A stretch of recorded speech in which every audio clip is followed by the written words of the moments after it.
The number of real solutions of the equation x squared minus 3 mod of x plus 2 equal to 0 is 3, 2, 4, 1.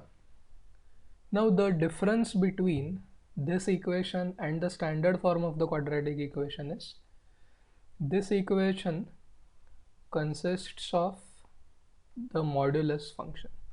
Okay, if it were a quadratic equation, then it would have simply been x squared minus 3x plus 2 equal to 0. But because of the presence of mod of x, this question becomes different from the quadratic equation otherwise. Okay, the first observation is you should not mark option B as the right option because you do not know. If it is x squared minus 3x plus 2 equal to 0, then yes, option B is the right one. But because we have x squared minus 3 into mod of x,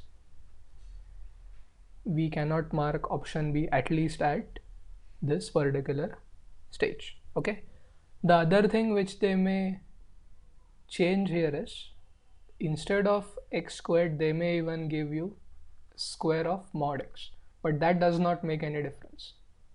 Square of any real number is always equal to square of its modulus. Okay, now we come to the functions. We first observe that x equal to 0 is not a solution by simply substituting x equal to 0 here. LHS is not equal to RHS, so is not a solution, which means or which implies that the graph of the function y equal to x squared minus 3 mod of x plus 2 does not pass through origin. I will tell you the significance of this later. Okay, then you observe the following. X squared is an even function of x. 2 is also an even function of x because it is a constant function, and so is mod of x. So if a function consists of only even functions, especially their addition as well as subtraction, then that function is also an even function of x. Okay, where else have we used the even and oddness of any function? We have used it in applications of definite integrals, or even in the definite integrals. This is one of the properties, isn't it? This is applicable if we have the limits as minus a to a. So there we check whether f of x is odd or even. If it is odd, then it is 0. If it is even, then it is 2 times 0 to f of x dx. Okay, but the other important or interesting characteristic of even functions is that the graphs of these functions are symmetric about y-axis.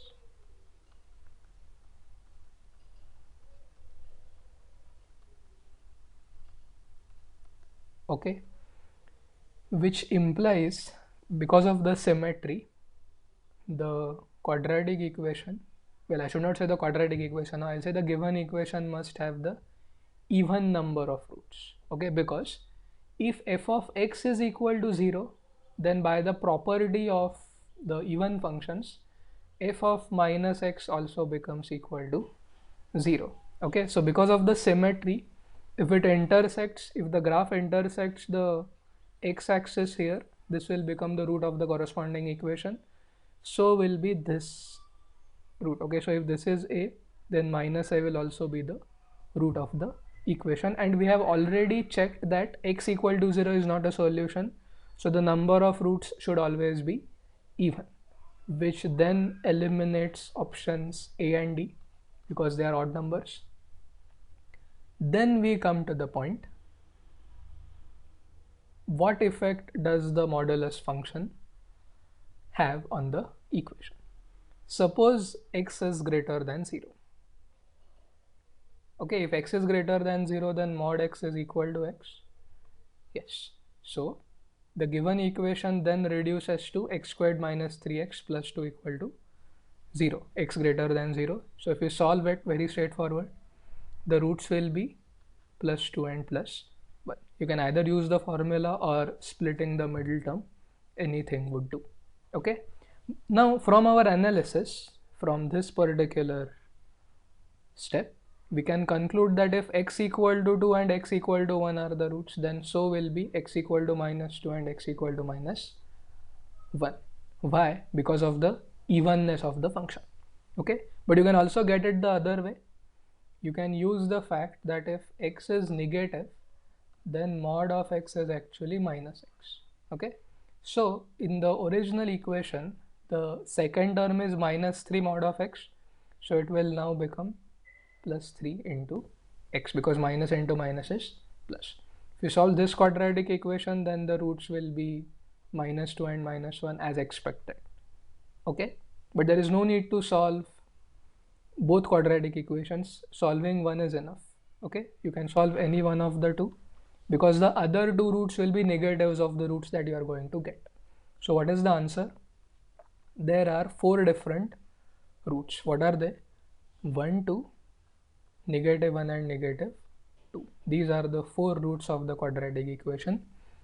Now how can we solve this question graphically? Look at the graph. This blue graph is that of the function y equal to x squared minus 3 mod of x plus 2. Okay, that is the function on the left hand side. And when we mean the root, or what we mean by the roots of the equation y equal to 0, by roots we mean the x coordinates of the points of intersection